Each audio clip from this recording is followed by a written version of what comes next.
오늘 설교 본문이 3개나 되는데요. 성서 일과에 나와 있는 본문을 다 총동원을 했는데요. 걱정하지 마시기 바랍니다. 오늘 또 선교 보고 있으니까 길게 하지 않을 테니까 마음 푹 놓으시고.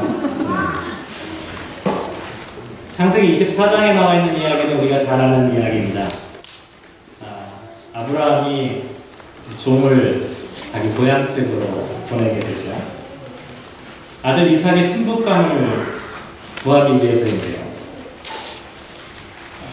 이렇게 큰 사명을 부여받은 엘리에셀이 하나님께 기도를 합니다. 좋은 사람을 순조롭게 만나게 되고 이렇게 하나님께 기도를 하게 되죠. 그러면서 어떤 사람이 좋은 사람일까? 하나님, 이런 사람이 좋은 사람일 것 같아요. 내가 목말라서 물가에서 물을 달라고 하면 그 여인이 나에게 물을 줄 뿐만 아니라 내가 타고 있던 낙타에게도 물을 줄 수 있는 여인, 그런 여인이면 참 좋을 것 같아요. 이렇게 하나님께 기도를 드리죠. 자, 그런데 정말로 어떤 한 여인을 만나게 되었는데 그 여인이 엘리에셀이 하나님께 품었던 그 기도 그대로 그렇게 행하는 것이었습니다. 자기에게 물을 줄 뿐만 아니라 낙타에게도 물을 길어다주는 아름다운 마음씨의 여인을 드디어 만나게 된 거죠. 그래서 이 여인에 대해서 좀 더 알아봐야겠다 하고 물어봤어요. 당신이 누구입니까? 그랬더니 마침 이 여인이 아브라함의 동생 나홀의 아내 밀가의 아들 부두엘의 딸이라는 사실을 발견하고 엘리에셀이 무릎을 치게 되는 거죠. 이야, 이렇게 기가 막힐 수가 있어요. 지금 우리가 생각하면 근친이니까 절대로 결혼할 수가 없잖아요. 그런데 이때 당시만 해도 어떻게 돼요? 종내혼이 가장 일반적인 결혼 풍습이었어요. 그 가족 내에서 결혼하는 거예요. 그러니 엘리에셀의 입장에서 보면 정말 하나님이 예비하신 신부관계구나 이렇게 생각할 수밖에 없었던 거죠. 마음에 그런 마음이 들었는데 어쨌든 최종적인 허락은 누구에게 받아야 되냐면 부모에게 받아야 돼요. 지금 뭐 요즘 같으면 뭐 부모님들이 괜히 그렇게 나섰다가는 큰일 나잖아요. 근데 이때 당시만 해도 결혼의 최종적인 승인은 부모님으로부터 받아야만 하는 것이었어요. 그래서 리브가의 집에 찾아가서 단판을 짓게 되는데요. 그의 오라버니였던 라반과 또 그의 아버지 부두엘에게 그동안 있었던 이 자초지종을 하나하나 설명하면서 결혼 승낙을 얻으려고 합니다. 그러자 창세기 24장 50절 말씀에 보면 이렇게 얘기해요. 라반과 부두엘이 대답하여 이르되 이 일이 여호와께로 말미암았으니 우리는 가부를 말할 수 없노라. 무슨 얘기입니까? 이건 이제 허락한다는 얘기예요. 우리가 어떻게 하나님의 뜻을 막을 수 있겠느냐 이렇게 이제 이야기를 하는 거죠. 마음이 급한 엘리에셀이 어떻게 합니까? 당장 갑시다. 리브가를 데리고 아브라함에게로 당장 돌아가겠다고 하니까 어떻게 돼요? 그 부모님들이 얼마나 서운하겠어요. 리브가의 오라버니와 그의 어머니가 이렇게 부탁해요.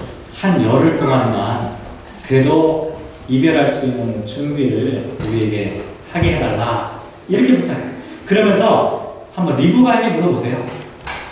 아마 리브가가 금방 그렇게 쉽게 떠난다고 얘기하지 않을 겁니다. 아마 이런 마음으로 얘기했겠죠. 그래서 58절 말씀해 보면 리브가를 불러 그에게 이르되 내가 이 사람과 함께 가려느냐 물어보게 되는 거죠. 근데 그렇게 물어보자마자 뭐라고 대답해요? 대답하되 가겠나이다. 이렇게 대답을 하는 거예요. 제가 이 말씀 묵상하면서 그런 생각해봤어요. 지연이가 갑자기 어떤 남자 네가 정녕 가려느냐? 한 열흘만 더 있다 가지. 당장 갈게요. 이렇게 대답하면 어떻게 될까? 리브가는 어떻게 해서 이렇게 선뜻 가겠다고 대답할 수 있었던 것일까? 이게 궁금했어요. 무엇으로 하여금 리브가로 하여금 그냥 앞뒤도 재지 않고 어떻게 보면 너무 성급하죠. 혹시 엘리에셀이 사진을 보여줬을까요? 이삭이 이렇게 잘생겼습니다. 사진을 보여줬을까요?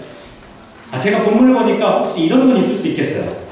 53절 말씀 보니까 이런 말씀 나와 있더라고요. 은금, 폐물과 의복을 꺼내어 리브가에게 주고 그의 오라버니와 어머니에게도 보물을 주니. 엘리에셀의 저 그냥 은금, 폐물을 그냥 딱 보여주니까 리브가의 마음이 동하는 게 아닐까. 그런데 한번 생각해 보면요, 가야 할 길이 엄청난 길이에요. 가다가 어떻게 될지도 몰라요. 정말 이 사람 말을 믿을 수 있는지도 잘 모르잖아요. 내가 누구를 만나게 될지도 장담할 수 없는 그런 상황이잖아요. 그런데 어떻게 리브가는 단번에 내가 가겠나이다 이렇게 대답할 수 있었을까요? 본문에는 그 이유가 나와 있지 않더라고요. 근데 제가 이제 미뤄 짐작해 보건데 결정적인 이유를 암시하는 이야기가 하나 나오는데 그게 뭐냐면 앞에서 말씀드린 대로 50절 말씀인데요. 리브가의 오라버니와 아버지가 했던 그 말을 곰곰이 한번 생각해 봤습니다. 이 일이 여호와께로 말미암았으니 우리는 가부를 말할 수 없느니라. 공동번역으로 이 성경 말씀 보면 우리가 어떻게 좋다 나쁘다를 얘기할 수 있겠습니까? 이렇게 이야기를 하고 있습니다. 하나님께서 세우신 일이고 하나님의 계획과 섭리 속에 있다면 인간이 어떻게 그게 참 좋겠습니다, 나쁘겠습니다라고 이야기하지 못한다는 거죠. 곰곰이 생각해보니까 리브가가 내가 가겠나이다 이렇게 단번에 이야기할 수 있었던 것은 엘리에셀이 했던 그 이야기를 듣고 리브가는 이것이 하나님의 음성이라고 생각했기 때문이 아닐까 이런 생각들을 해보게 되었어요. 이게 어쨌든 첫 번째 창세기 24장에 나와 있는 이야기이고요. 두 번째 본문이 마태복음 11장에 나와 있는 이야기입니다.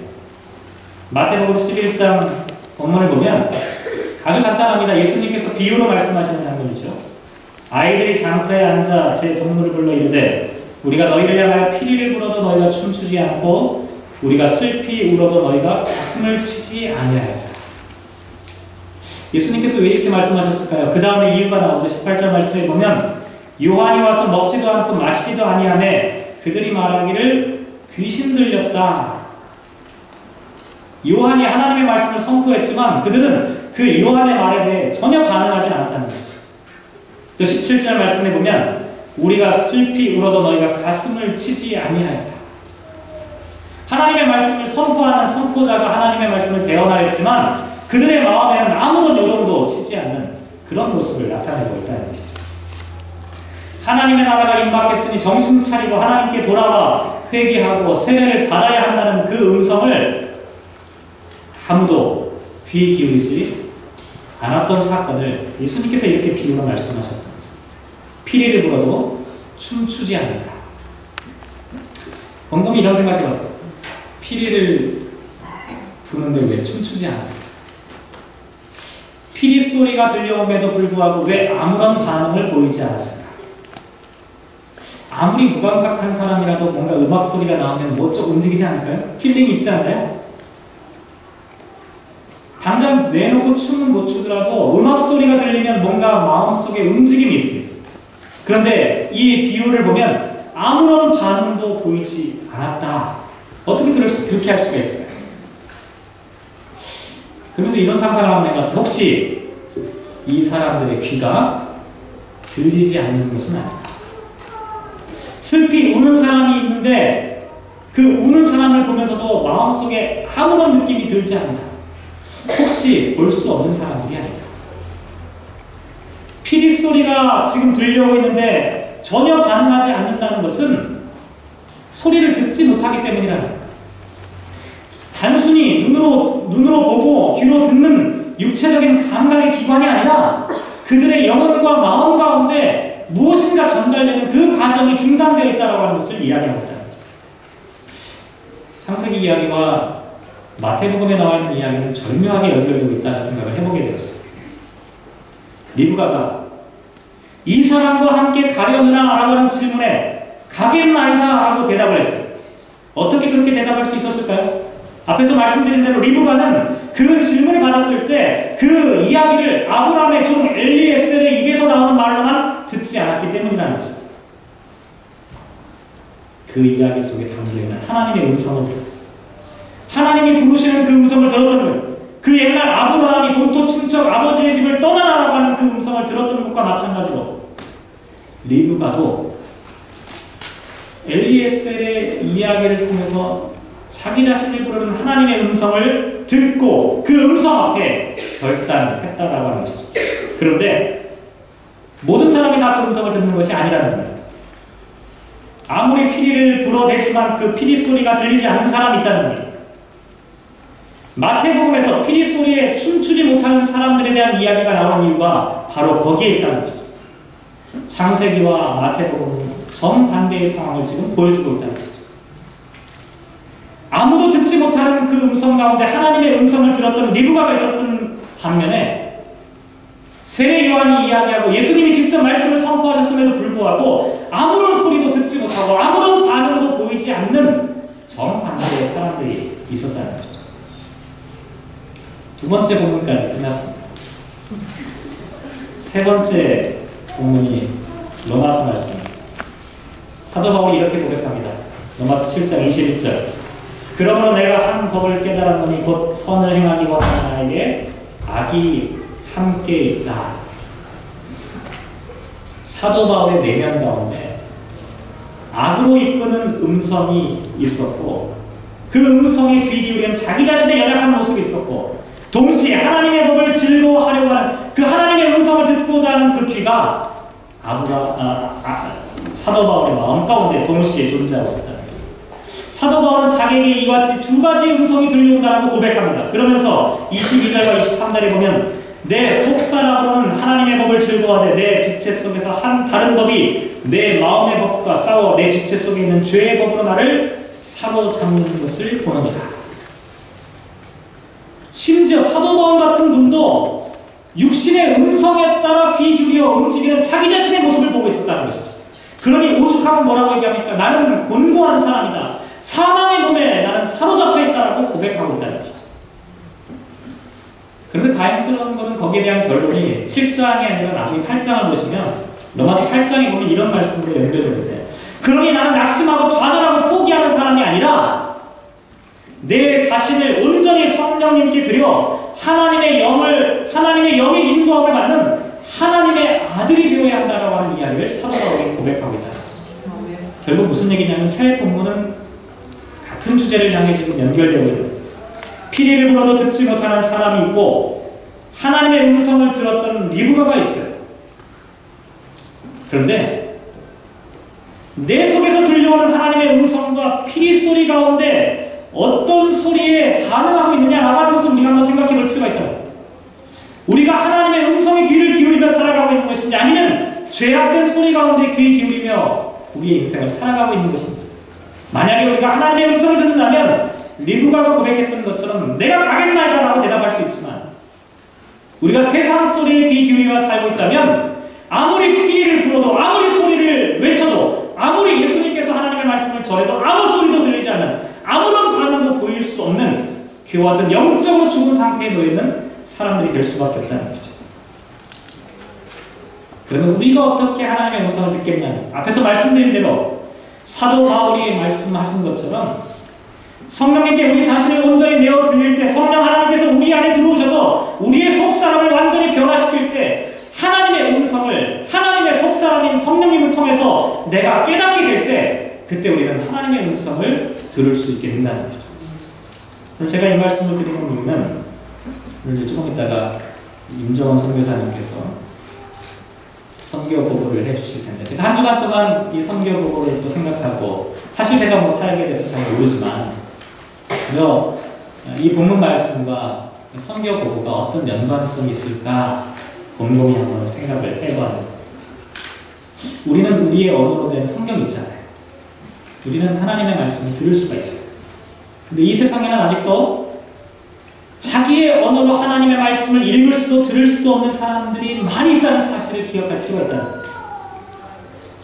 이 사람들은 피리를 불어도 춤을 출 수 없는 상태에 놓여 있다는 것이죠.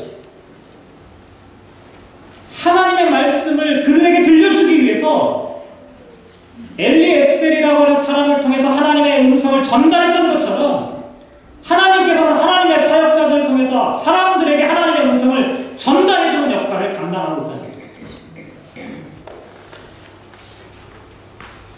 저와 여러분을 귀 기울여 들어야 할 음성이 무엇인가 한번 곰곰이 생각해 봤으면 좋겠어요.